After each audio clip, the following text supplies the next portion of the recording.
നമസ്കാരം. പുതിയൊരു വീഡിയോയിലേക്ക് എല്ലാവർക്കും സ്വാഗതം. അങ്ങനെ ഈ ജൂലൈ മാസം അവസാനിക്കാറായിരിക്കുന്നു.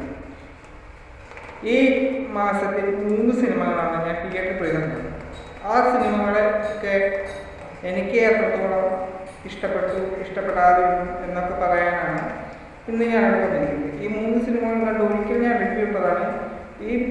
എന്നാലും ഒരിക്കൽ കൂടി പറയുകയാണ് 3 സിനിമകളിൽ ഒന്നിച്ച്. അപ്പോൾ വൈകാതെ തന്നെ വീഡിയോ എടുക്കുന്നത്. ആദ്യം ഞാൻ കണ്ടത് കൽക്കി എന്ന സിനിമയാണ്. നാഗ് അശ്വിനാണ് ഈ സിനിമ സംവിധാനം ചെയ്തത്.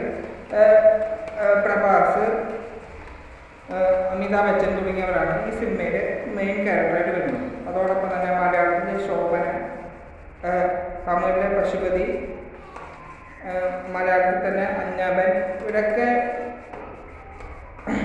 ഓരോരോ കഥാപാത്രങ്ങളായി വരുന്നുണ്ട്. എനിക്ക് ഗംഭീര സിനിമയായിട്ടാണ് എനിക്ക് തോന്നിയത്. എല്ലാവരും വളരെ നന്നായി അഭിനയിച്ചു. സിനിമയുടെ സംവിധാനം മികവും എടുത്തു പറയുന്നതാണ്. ബാഹുബലിക്ക് ശേഷം പിന്നീട് പ്രഭാസ് ചെയ്ത സിനിമകളിൽ എനിക്ക് പിന്നീട് ഇഷ്ടപ്പെട്ട ഒരു സിനിമ എന്ന് പറയുന്നത് ഈ കൽക്കി എന്ന സിനിമ മാത്രമാണ്. ഇതിനു മുമ്പ് ഇറങ്ങിയ പല സിനിമകളും എനിക്കത്ര ദഹിച്ചിട്ടില്ല എന്ന് വേണം പറയാം. അപ്പോൾ സലാറൊക്കെ വലിയൊരു ഹൈപ്പ് വന്നിട്ടും എനിക്ക് വലിയ നല്ലൊരു സിനിമയായിട്ടൊന്നും തോന്നിയിട്ടില്ല. ജസ്റ്റ് ഒന്ന് കണ്ടിന്യൂ ചെയ്യാൻ പറ്റിയൊരു സിനിമ അത്രയും ഉണ്ടായിരുന്നു. ഇനി കൽക്കിക്ക് ശേഷം ഞാൻ പിന്നീട് പോയി കണ്ടത് ഇന്ത്യൻ 2 എന്ന സിനിമയാണ്. വളരെ പ്രതീക്ഷയോടെയാണ് ഞാൻ ആ സിനിമ കാണാൻ പോയത്. കാരണം ഇന്ത്യൻ 1 എന്ന സിനിമ വളരെ അധികം ഇഷ്ടപ്പെട്ട ഒരു സിനിമയാണ്. അതിൻ്റെ ഒരു രണ്ടാമത് വരുന്നെന്ന് കേൾക്കുമ്പോൾ തന്നെ പ്രതീക്ഷകളേറെയായിരുന്നു.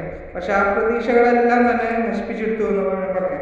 സിനിമ കണ്ടിരിക്കാൻ കൊള്ളാം, പക്ഷേ പ്രതീക്ഷ അത്ര ബോഡിയൊന്നും സിനിമയ്ക്കുണ്ടായിരുന്നില്ല. അതുകൊണ്ട് ആ സിനിമ ഒരു ആവറേജ് സിനിമയായിട്ടേ എനിക്ക് തോന്നിയിട്ടുള്ളൂ. സിനിമ നെഗറ്റീവുകളുടെ പൂരം തന്നെയായിരുന്നു. ഇനി പിന്നെ ഞാൻ കാണാൻ പോയിട്ടുള്ളത് ആസിഫ് നായകനെ ലെവൽ ക്രോസ് എന്ന സിനിമയാണ്. കഴിഞ്ഞ ആഴ്ചയായിരുന്നു സിനിമ റിലീസ് ചെയ്തിരുന്നത്. എനിക്ക് ഗംഭീരമായിട്ട് ഇഷ്ടപ്പെട്ടു ആ സിനിമ. വളരെ നാച്ചുറലായിട്ടുള്ള അഭിനയമായിരുന്നു ആസിഫലി മാത്രമായിട്ട് അതിൽ അഭിനയിച്ച അമലാപുരം ഷറഫുദ്ദീനും ഒക്കെ ഗംഭീരമായിട്ട് അഭിനയിച്ചു. ഒരു പരീക്ഷണ സിനിമയായിട്ടാണ് എനിക്ക് തോന്നിയത്. ആ പരീക്ഷണം ഗംഭീരമായി വിജയിച്ചു എന്ന് ഞാൻ പറയാം. അപ്പോൾ ഈ ജൂലൈ മാസം ഞാൻ കണ്ട സിനിമകൾ ഇതൊക്കെയായിരുന്നു. അപ്പോൾ ഇതിൽ നിങ്ങൾക്ക് ഇഷ്ടപ്പെട്ട സിനിമ ഏതാണെന്ന് താഴെ കമൻറ്റ് ചെയ്യുക. അപ്പോൾ മറ്റൊരു വീഡിയോയുമായി നമുക്ക് വീണ്ടും കാണാം. അതുവരെയും ബൈ.